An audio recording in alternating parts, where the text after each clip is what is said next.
करना है और उस वीडियो को इग्नू तक पोस्ट करना है। उस विद्यालय का व्याख्याता आपका गाइड होगा, वो आपको चेक करेगा, इसकी सिग्नेचर करेगा। भाई अभी तक जो भी इंटर्नशिप में गए हैं उन्हें मालूम है, और जो इंटर्नशिप में जाने वाले हैं उनको मालूम चल जाएगा। आप वहां कॉलेज में स्कूल में जाएंगे, जब स्कूल का अलॉटमेंट आपको हुआ है आप उस स्कूल में जाएंगे, उसके प्रिंसिपल को आप अपना अलॉटमेंट लेटर देंगे। अलॉटमेंट लेटर देने के बाद में प्रिंसिपल रजिस्टर में आपका नाम लिखेगा, बाकायदा आपकी अटेंडेंस होगी और आपको क्लास अलॉट होगी कि किस पर्टिकुलर टाइम की क्लास आपको लेनी है। इग्नू भी ये चाहती है। अब यहां पर हम दोबारा से इसको रिकंप्लीट करते हैं। कोर्स का नाम क्या है? BECE। तो इसके अंदर हमारे पास में 4 चीजों को अपन एक बार वो लेते हैं कि सबसे पहले इसकी जरूरत क्यों है। जरूरत क्यों है? क्योंकि न्यू एजुकेशन पॉलिसी क्या कहती है? प्री प्राइमरी टीचर होना चाहिए, चाहे वो प्राइवेट स्कूल हो उसमें भी होना चाहिए, चाहे वो पब्लिक स्कूल हो गवर्नमेंट स्कूल उसमें भी होना चाहिए। तो सबसे पहले क्वेश्चन का आंसर जरूरत क्या है? क्योंकि प्री प्राइमरी टीचर बनने के लिए ये एक क्वालिफाइड जॉब, यानी इस जॉब को लेने के लिए पर्टिकुलर क्वालिफाइड कोर्सेज है। इसकी मिनिमम योग्यता कितनी रखी है सरकार ने? तो भारत सरकार ने कहा है 10+2, कक्षा 12 को किसी भी विषय में पास किया हुआ स्टूडेंट अब आफ्टर द 10+2 अगर BEC का कोर्स करता है तो वो एलिजिबल है प्री प्राइमरी टीचर बनने के लिए। प्राइवेट स्कूल के अंदर एग्जाम नहीं लगेंगे, वहां पर आप डायरेक्टली जॉब आपको मिलेगी, और गवर्नमेंट के अंदर इसका कंपटीशन एग्जाम लगेगा। इसके लिए आप क्लियर है? दूसरा, हम किसके ऊपर विश्वास करें कि DEC हम किससे कर सकते हैं? तो हमें सबसे ज्यादा विश्वास करना चाहिए इग्नू पर। इसके अलावा भी बाजार के अंदर बहुत सारे लोग ऐसे हैं, खूब सारे आपको अखबार में ऐड मिलेंगे, काफी इजी वाले रास्ते मिलेंगे कि कुछ नहीं करना, पैसे लेने हैं, DEC का ECC का कोर्स ले जाओ। प्लीज अपने भविष्य और अपने पैसे के साथ भी खिलवाड़ ना करें, क्योंकि कम से कम ऐसी यूनिवर्सिटी या रिकॉग्नाइज्ड इंस्टीट्यूट से करने की कोशिश करें या किसी को करवाएं। कोई दूसरा भी कर रहा हो आपके पास में तो उसे जरूर कहें कि ऐसी यूनिवर्सिटी का चुनाव करना जिस यूनिवर्सिटी का डिप्लोमा आगे काम आ जाए। वरना किस समय सरकार कितनी स्ट्रिक्ट है इसका एक सिंगल एग्जांपल राजस्थान की 2018 ऐसा ही भर्ती बोलती है। उनको थानेदार बना दिया, प्रोविजन पीरियड पार कर दिया, और फिर भी गवर्नमेंट कह सकती है कि ये गलत हुआ है, हम सभी थानेदार को हटाते हैं। वो एक रेपुटेटेड जॉब है, ठीक है, यानी कि आपने मानो कि उसने 3-4 पेपर दिए, 2 साल की नौकरी के लिए ट्रेनिंग दी, तो कम से कम किसी को भी राय दे या खुद करें तो अपने इंस्टीट्यूशन की वेरिफिकेशन को जरूर चेक करें। इग्नू के वेरिफिकेशन के लिए आप निश्चिंत रहे, इग्नू 128 कंट्री में वेरीफाइड भारत की सबसे रेपुटेटेड यूनिवर्सिटी है। इग्नू के लिए लोग आज तक ये कहते आए हैं कि इग्नू से पास आउट करना सबसे मुश्किल है। मैं ज्यादा टाइम नहीं लूंगा।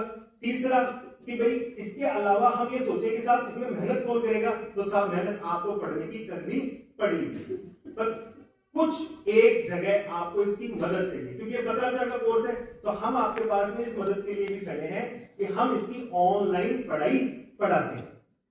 ठीक है, डिस्टेंस एजुकेशन के अंदर हम ये नहीं चाहते कि आप हमारे पास में आके पढ़े, आप जिस इंस्टीट्यूशन के अंदर पढ़ रहे हैं वो आपकी डिग्री रेगुलर कर रहे हैं। पत्राचार के डिस्टेंस एजुकेशन आपको ये मौका देती है कि इसी रेगुलर डिग्री के साथ में आप अपने करियर ओरिएंटेशन के कोई और कोर्स में सम्मिलित होकर अपने करियर की रेंज को बढ़ा लें। ये इसके लिए नहीं है कि हम एक पर्टिकुलर इसी रास्ते पे चलते रहें। आपके पास में अगर variety of the career options होंगे तो आपके लिए जॉब अपॉर्चुनिटी क्रैक करना इजी होगा।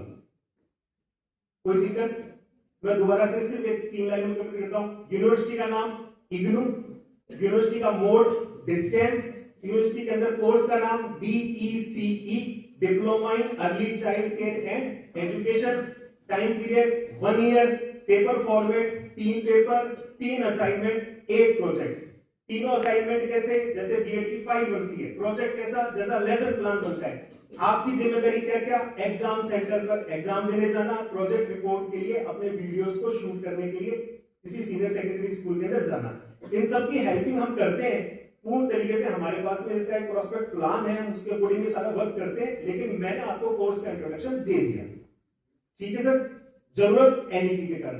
अब NEP के अंदर ही 2 मिनट में कंप्लीट करना चाहूंगा। NEP में ही एक दूसरी गोल्डन अपॉर्चुनिटी है। उससे पहले मैं सिर्फ एक सवाल इस हॉल में पूछना चाहूंगा बच्चों से। अगर BEd की करने के बाद में सबसे बड़ी टीचर की वैकेंसी का नाम लिया जाए तो वो कौन सी होगी? आप कोई भी बोल सकता है कि सर स्कूल के अंदर 1 से 8, 1 से 12 पढ़ाने वाले कई टीचर हैं, सबसे बड़ी वैकेंसी कौन सी होगी? First grade. व्याख्याता की कोई भी बच्चा बता सकता है फर्स्ट ग्रेड की ग्रेड पे क्या है, कितने पैसे देगी गवर्नमेंट? 4200। एक सवाल का जवाब गलत। अरे पैसे में नहीं, ग्रेड पे में बताइए, पैसे बढ़ते रहते हैं सरकार में डीए और एचआरए के हिसाब से और कई सारी चीजों में। 8th grade pay. 2 सवाल गलत। आप बीएड करने जा रहे हैं, आपके रास्ते की सबसे बड़ी मंजिल व्याख्याता स्कूल व्याख्याता है, और बुरा मत मानना, आप में से किसी को भी उसकी ग्रेड पे के बारे में नॉलेज नहीं है। Be prepare for your self कि आप किस रास्ते चल रहे हैं, आप भीड़ का हिस्सा हैं क्या? और सच में अभी अगर देख के लगे तो हम एक भीड़ का हिस्सा बनने जा रहे हैं कि बीएड किसी, बस प्लीज हॉल के अंदर बोले नहीं, आप शिक्षक बनने जा रहे हैं, क्लास में ये लाइन बार बार बोलनी पड़ेगी, चुप रहो चुप रहो चुप रहो। आदत डाले, क्लास में कम बोलना पड़ेगा, वरना टीचर जैसे है ना परेशान होते हैं वहां पर। वो गवर्नमेंट स्कूल के बच्चे मिलेंगे आपसे भी शैतान, उनको और भी पतंग उड़ानी आती है, दरिया में जैसे कुर्सियों पर नहीं बैठते वो। स्कूल व्याख्याता की ग्रेड पे 4800 की ग्रेड पे आती है, स्कूल व्याख्याता 4800 की ग्रेड पे आता है। सेकंड ग्रेड टीचर 4200 की ग्रेड पे आता है। L1 और L2 जिनको हम ग्रेड 3 के टीचर कहते हैं वो 3600 की ग्रेड पे आते हैं। एनईपी में एक जॉब 10+2 पर है। मैं सिंपल एग्जांपल देता हूं, एक व्याख्याता बनने के लिए बच्चे का सफर क्या है? उसने 12वीं पास करी, अपनी ग्रेजुएशन पूरी करी, अपनी पीजी पूरी करी, पीजी करने के बाद में उसने बीएड पूरी करी, बीएड पूरी करने के बाद गवर्नमेंट का एग्जाम दिया, और उसके बाद में उसको बाई चांस बहुत ज्यादा स्ट्रगल करने के बाद में क्या मिला? व्याख्याता की पोस्ट मिली। मैं अच्छा मानता हूं, my wife is also a principal, इस चीज को जानता हूं कि ये सफर कितना बड़ा है। साल काउंट करते हैं, 3 साल ग्रेजुएशन के, 2 साल पीजी के, 2 साल बीएड के, 7 साल का लंबा सफर और एक 10+2 के बाद स्ट्रगल। 3600 की ग्रेड पे एनईपी स्कूल के अंदर लाइब्रेरियन ग्रेड 3 को देती है। मिनिमम योग्यता 10+2 प्लस लाइब्रेरी में कोई सर्टिफिकेट। सफर कितना शॉर्ट? 7 साल की मेहनत में 3600 की ग्रेड पे आके खड़े हो गए, यानी कि आप L1 और L2 टीचर के बराबर आके खड़े हो गए। 19 साल का बच्चा एकदम नया जो 10+2 करके आया है, वो अपना अगर लाइब्रेरी साइंस में एक सर्टिफिकेट कंप्लीट करता है और गवर्नमेंट का एक एग्जाम क्रैक करता है, बीएड में इतनी सारी भीड़ है, ये स्पेशलाइज्ड कोर्स है, इसके अंदर भीड़ों की संख्या कम है, और उसको 3600 की ग्रेड पे मिलेगी। इग्नू अपना एक दूसरा कोर्स कराती है। सर ने जैसे कहा कि हम 2 कोर्स के प्रमोशन के लिए आए। पहला कोर्स मैंने बताया डीईसी, जो कि आपको प्री प्राइमरी टीचर बनने का मौका देता है। दूसरा कोर्स है पुस्तकालय अध्यक्ष ग्रेड 3 बनने का मौका। वो अपने साथ साथ में एक कैरियर ओरिएंटेशन में कोई बच्चा रखता है तो वही कंपटीशन की तैयारी के साथ में वो इस वाली वैकेंसी को भी भर सकता है। ये वैकेंसी भी एनईपी के अंदर है, यानी कि हर स्कूल में एक लाइब्रेरियन होगा, ये राष्ट्रीय शिक्षा नीति कहती है।